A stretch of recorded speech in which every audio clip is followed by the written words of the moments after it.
everyone, this is Elena of the Witches Box, and I'm here today with another episode of BookTube. And if you've been watching in sequence, we are halfway through our dive into all things Anousen Leonte.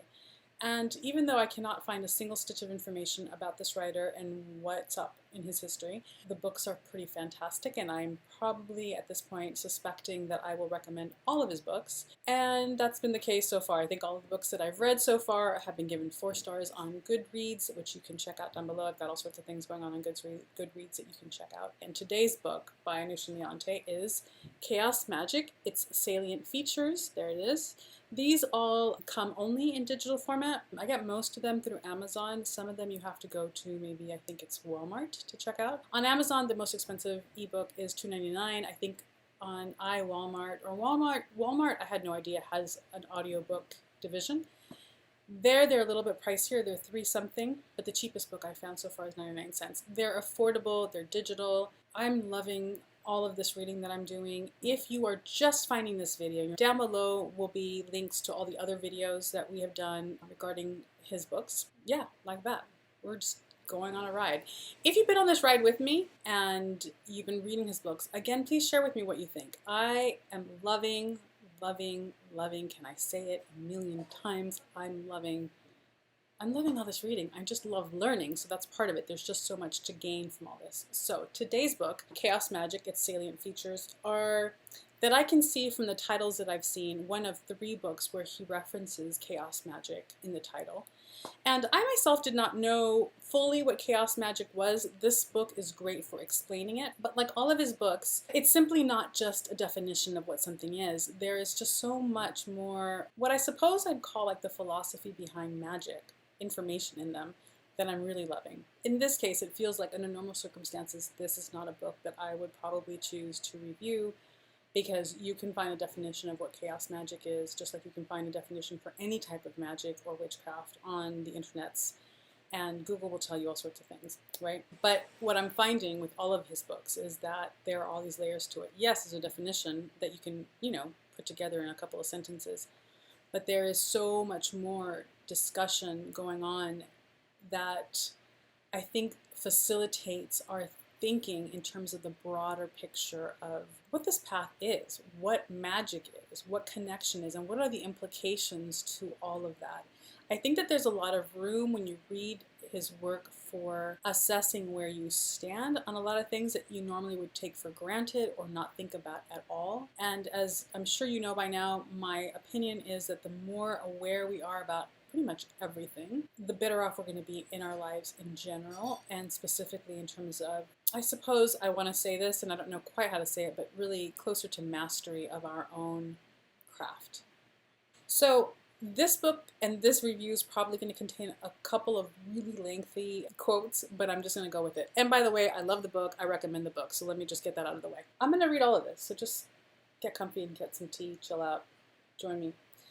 However, what is chaos magic truly? There are many books and websites which describe it in terms of its techniques, history, and principles, and even go into various theories behind it. But is that what it truly is? All systems of magic have their techniques, histories, principles, and theories. So is chaos magic just one form of magic among many others? Or is it something else, something perhaps unique? In this book, I want to look into this question carefully and outline my ideas about it. But keep in mind that even though I may seem at times to speak of chaos magic as superior, that is not my intention. I do not feel that chaos magic is superior to any form of magic. It is a creature of its times, and eventually other forms will change it and redefine it into something new. Also, old forms of magic can and do just as well. The question of superiority or inferiority isn't ultimately valid from a practical angle, but I will say this. I believe that if we look at chaos magic as a way of understanding the phenomenon of magic in general, then it can give us certain unique insights which other forms of magic may lack. Or said a different way, I think the practice of chaos magic allows us to see the essence of magic itself more clearly in a non-dogmatic and holistic way. This is what I really want to speak to. In this book, he speaks to the fact that my working with Hecate, let's say as an example, and casting spells that require me perhaps to invoke or evoke her and that being successful, however we want to term that, or powerful, however we want to define that, isn't any different than perhaps you using dance and your body to cast a spell that is completely independent of a deity or a spirit, but having that be successful.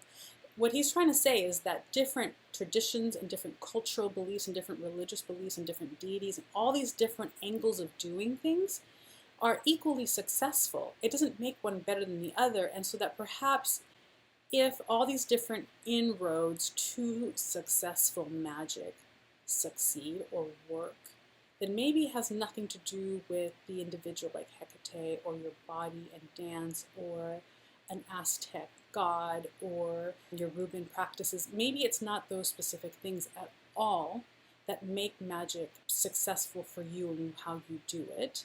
Perhaps it's something different. And what my takeaway was that it is about you and your belief, and that the tool doesn't really matter as much as it is how you view what you're doing, that all of it originates somewhere else entirely. I was like, yeah, oh my God, right? And he says this, and he makes sure to say this, and I suppose I need to say it as well, that he doesn't intend any disrespect to say, your gods don't really matter, it's really you. That's not what this is about. It's about what is behind the lens. What is it that's behind the cultural, traditional lens that's really at work here? Because you may have one lens, and I have another lens, and you have another lens, and no one is right, and no one is wrong. Something else as a foundation or something else at the core of the magic is the common thread. Does that make sense? That is what part of this book is about, and it really just gave, again, it reminds me, have a broader view of what is going on here, what we are a part of. So much of the time we think about, like, I'm a solitary practitioner, I do this alone.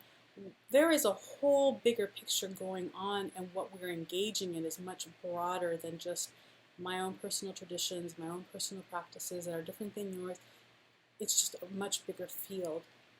I don't need to say it. You know I love this book. I love these books. So I really enjoyed getting a broader picture. In reference to this, I'm going to read you a quote about it. Before I read the quote, chaos magic and an eclectic approach to magic is pretty synonymous, right? Chaos magic is just kind of like the title. That is not to say that people who are out in the world now and who identify as eclectic witches necessarily identify as chaos magicians. So we need to keep all those things kind of in mind. So let me read this to you. An eclectic approach is just the opposite of what I was saying before, that maybe one is right and the other one is wrong. An eclectic approach would acknowledge that the tenfold Sephiroth and the eightfold trigrams, one is Kabbalistic, the other one is Chinese, both have magical potency. And this is not because they describe the actual structure of reality, but rather because they employ a framework whereby reality may be interacted with and influenced in a magical way. Whether it is the tenfold Sephiroth or the 8 trigrams is not the crucial factor. Rather, it is the meaning the magician invests in them and the intensity of his or her belief that counts. A mere intellectual adherence to a system, however elaborate, does not make for powerful magic, whereas an intense magical desire can become manifest even if the system is comparatively simple or crude. Magic can manifest even without an adherence to a system at all, in fact. Thus, it is not the system that works, but the magician, which is what I was saying earlier, and one of the salient points of the book. It is just one. There are many. You guys, I love you, Anousen. It is not just a book that defines what chaos magic is. It gives you a broadened perspective on magic and why it works, regardless of what tradition you come from. And then it addresses the fact that a chaos magician will take technology from different places, apply it to themselves, different ways of creating magic or spells, apply it to themselves, see what works, what doesn't, and refine and refine and refine, and makes it their own. So it is an individual, I guess, canon of practices for that one person because they have tested it for themselves. We've talked a lot about sigil work and how sigils are a way of implanting, like, let's say, new code into our subconscious so that it works behind the scenes to change things or transform us while we go about our lives. And an added layer to that narrative that has been going on in all of his books so far is the practice of shifting your belief systems or a belief at will as a practice in mastering your mind.